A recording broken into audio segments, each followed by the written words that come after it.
je suis ravie de vous retrouver aujourd'hui pour une nouvelle vidéo et ça va être un point lecture.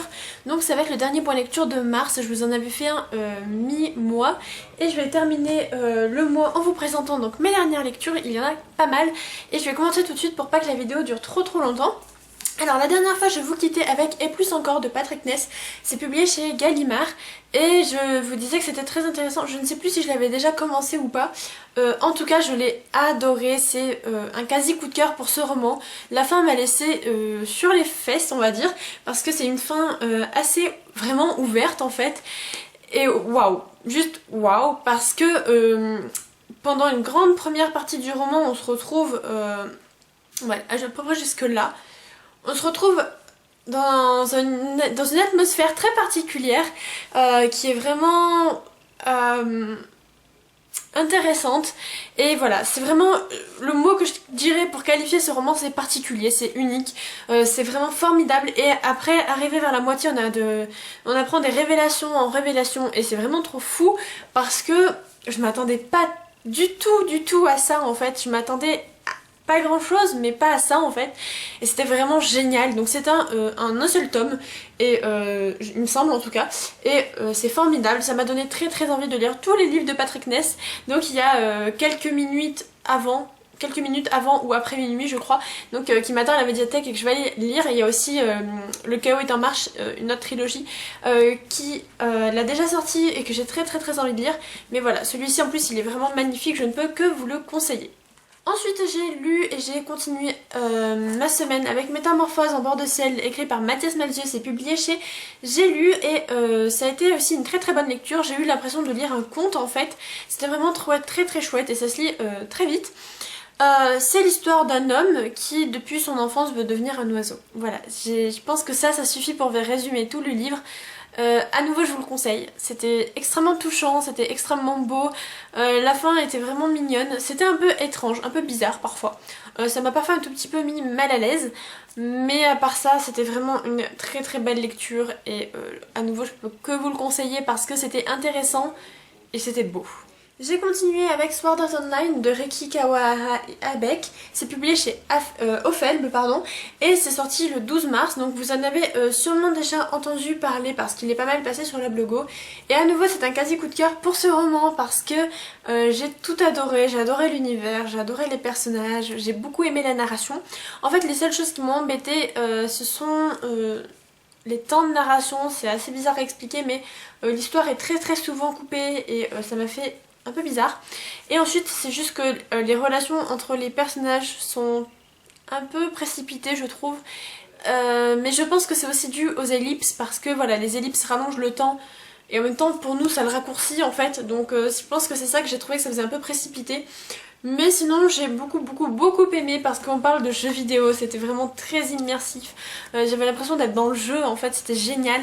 Je ne peux que vous le recommander pour ceux qui aiment les jeux vidéo et qui aiment aussi les livres, comme ça comble à la fois deux passions, et en même temps pour ceux qui n'aiment pas les jeux vidéo parce qu'on se retrouve très bien dans cet univers finalement, il n'y a vraiment pas de soucis.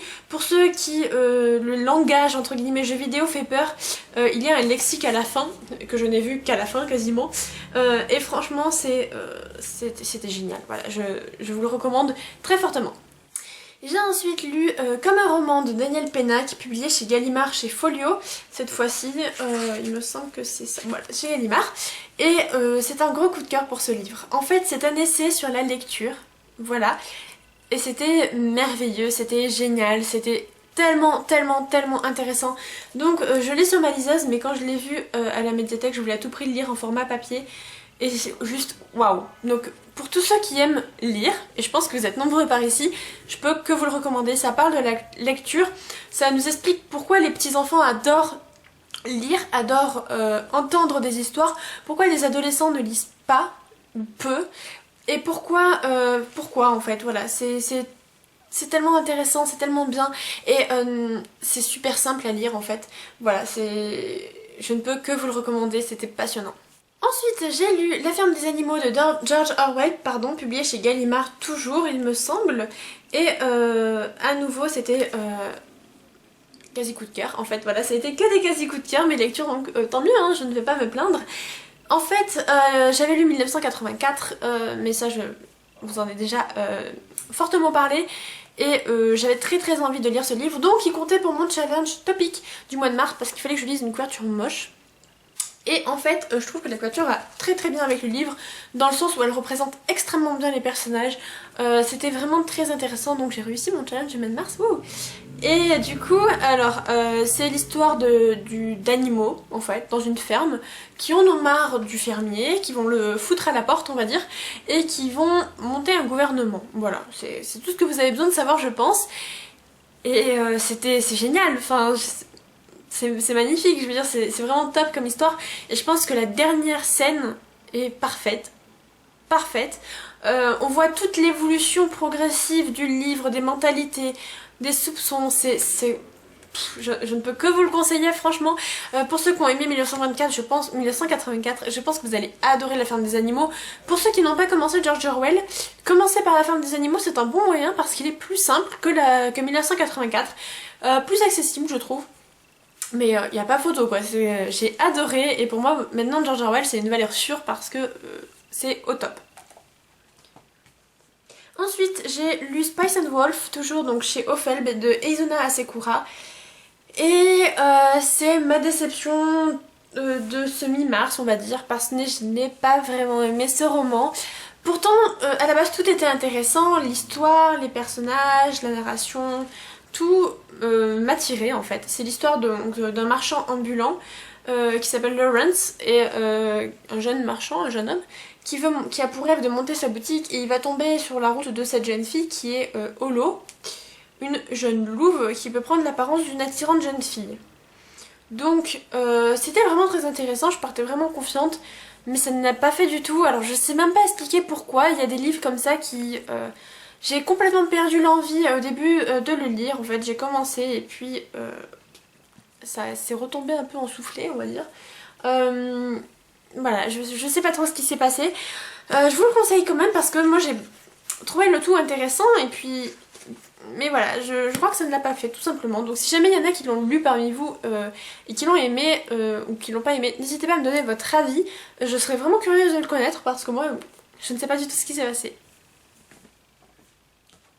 Enfin, j'ai terminé mes lectures avec La Fabrique des mots d'Eric Orsena. C'est publié chez Stock et c'est le 4e livre que je lis de cet auteur et je ne suis toujours pas déçue. J'ai adoré cette histoire. Pour tout vous dire, je partais un peu méfiante. J'avais pas très envie de le lire. Une fois que je l'avais emprunté à la médiathèque, je me disais si je le rends sans l'avoir lu, c'est pas très grave. Mais en fait, je l'ai adoré. Selon moi, c'est un des meilleurs avec le premier tome. Parce que là, on a vraiment une mixité de choses ensemble. Pour ceux qui veulent le lire mais qui le prix stock rebute un peu parce qu'il fait 15 € pour ce petit format, il est disponible chez le livre de poche à 5 € et quelques. Et non mais c'est génial, enfin, en plus on n'a pas besoin de lire la trilogie d'avant pour lire celui-ci, vous pouvez très bien le lire comme ça, indépendamment des autres. Il y a énormément d'illustrations qui sont toutes très belles moi je trouve. Et c'était génial, j'ai vraiment adoré. Ça se lit très vite parce que comme vous le voyez c'est écrit assez gros. Et non, c'est vraiment top. À nouveau on explore la grammaire. En fait l'histoire part du dictateur, donc de l'île de l'archipel des mots. Donc c'est le dictateur s'appelle Nécrol. Et un jour il va en avoir marre et il va interdire tous les mots sauf 12. Voilà, il va garder 12 mots et ça va faire des tumultes, ça va faire pas mal de soucis en fait, de révolte. Et on va avoir donc la professeure, la prof de Jeanne en fait, leur maîtresse, qui va leur apprendre plein de choses. Et nous aussi on apprend plein de choses en même temps. Enfin c'est un gros coup de cœur pour ce livre, je l'ai adoré et je ne peux que vous le conseiller. Voilà pour ce point lecture. Maintenant je vais vous parler un peu des lectures que j'ai en cours. Donc j'ai commencé hier je crois Le merveilleux pays d'Oz de... donc c'est adapté du roman de L. Frank Baum et c'est écrit par Eric Shanower et Scotty Young. Et voilà, et je suis conquise, j'en suis pas très loin, j'en suis à peu près à là. Je dirais à 20% du livre, même pas. Et c'est tellement beau. Il faut vraiment que je vous montre des planches. Mais waouh, moi je suis vraiment fan. Donc je sais pas si vous allez bien voir. Voilà. mais non, c'est vraiment à tomber par terre quoi. La qualité d'illustration est magnifique, le papier est d'une qualité exceptionnelle. J'en prends plein la vue à chaque fois. Alors, attendez. Ah non, mais il y a vraiment rien à dire, je trouve. Voilà, c'est splendide comme univers. Et donc, même l'histoire, ça se lit vraiment très bien. Donc là, c'est la suite, c'est l'histoire du jeune type qui s'en va de chez sa tutrice, parce que sa tutrice est très méchante, et il va parcourir le monde d'Oz en compagnie d'une espèce d'épouvantail, je ne sais pas trop ce que c'est. En fait, il a créé un épouvantail ou une espèce de monstre, c'est assez bizarre, c'est celui-ci là en fait. Voilà, il l'a créé pour faire peur à sa tutrice. Et sa tutrice lui a fait prendre vie, voilà. Et du coup, il l'accompagne dans ses aventures. Mais, ah voilà, celle-ci, c'est une de mes planches préférées. Une de mes, voilà. Franchement, je l'avais postée sur Instagram, mais canon. Je ne peux que vous la conseiller pour l'instant. Je vous la présenterai dans les livres haut en couleur du mois d'avril. Donc, voilà. J'ai aussi lu Les Carnets de cerises de Joris Chamblin et Aurélie Néré. Je ne vous la présente pas parce que c'est pas ma lecture actuelle, c'est pour ça que je vous en ai pas parlé. Mais je l'ai beaucoup aimé, mais voilà, je vous en reparle aussi dans le rendez-vous du mois d'avril, je ne vous la montre pas ici. Et enfin, ma dernière lecture en cours et le dernier livre que je vous présente, il s'agit de In the After de Dimitria Luneta. À chaque fois je me trompe, c'est In the End, et c'est le second et dernier tome de la duologie In the After, voilà.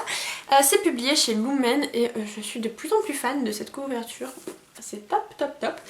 Et c'est toujours aussi prenant, c'est toujours aussi bien. J'avais eu un coup de cœur pour le premier tome et j'adore. Alors, je vous avoue que j'ai eu un peu de mal à rentrer dans le roman parce que après avoir lu Space and Wolf, pardon, que j'avais moins aimé, j'avais moins envie de lire en fait. J'avais envie de tout lire dans ma bibliothèque et en même temps j'arrivais pas à me plonger dans un roman. Et donc, voilà, c'était un petit peu dur au début, mais maintenant c'est génial. Enfin, j'adore toujours l'héroïne. Je l'aime beaucoup, même si je la trouve très entêtée, mais je pense que son entêtement paye forcément. Et j'adore le personnage de Jack parce qu'il y a un nouveau personnage. Et bien évidemment, ça va poser problème, vous l'imaginez bien. On se retrouve dans un total univers différent. Un univers totalement différent, ça doit être mieux. Et c'est un univers que j'aime beaucoup parce qu'il me fait un tout petit peu penser à la saison 3 de Walking Dead. Donc pour ceux qui ont vu la saison 3 de Walking Dead, vous voyez un peu dans quel environnement évolue le groupe de Rick. Et ils sont un peu dans le même style. Et j'adore. Il me reste quasiment rien. Il me reste 80 pages. Et c'est la fin, je veux dire, après il n'y a plus de suite, donc je les savoure et j'ai vraiment hâte de continuer ma lecture. Donc voilà, juste après cette vidéo, je vais aller continuer de lire parce que j'adore. Et si vous n'avez pas commencé cette saga, allez-y, n'attendez plus, ça change de ce qu'on trouve d'ordinaire. Moi j'adore les livres post-apo, c'est vraiment un de mes genres préférés parce que là c'est totalement post-apocalyptique en fait. Hein. C'est vraiment, je vois pas science-fiction, voilà, c'est science-fiction post-apocalyptique pour moi. C'est un peu du survival dans le sens où tu te débrouilles, tu survis dans un monde affreux. Et voilà, d'ailleurs si vous connaissez d'autres livres post-apocalyptiques que vous avez appréciés, n'hésitez pas à me les conseiller parce que je suis curieuse de les découvrir, c'est vraiment mon genre préféré je pense. Voilà, c'est quelque chose de génial. Et voilà, une autre petite question de fin de vidéo qui n'a rien à voir. En ce moment j'ai extrêmement envie de m'acheter des livres fantasy, j'ai envie de me plonger dans un univers fantasy. Voilà, je sais pas ce qui se passe, il y a quelques temps c'était les thrillers, maintenant c'est la fantasy. Alors, si jamais vous avez des livres de prédilection dans ce genre-là, n'hésitez pas à me le dire. Je cherche quelque chose de vraiment très immersif, très dépaysant, donc voilà. Si vous avez des livres, ou même pas forcément de fantasy, que vous adorez en ce moment et que vous me conseillerez à tout prix, n'hésitez pas à me mettre dans les commentaires selon vous quel livre je devrais lire. C'est très dur en ce moment, mon challenge 0 achat, ça fait 1 mois et demi et il me reste 1 mois et demi. Et il y a pas mal de livres que j'ai très envie de lire qui sont dans ma wishlist. Mais ma pile à lire s'emporte très bien de ce challenge parce que je suis tombée de 66 livres à 40, enfin 41 exactement. Et je pense que je vais encore continuer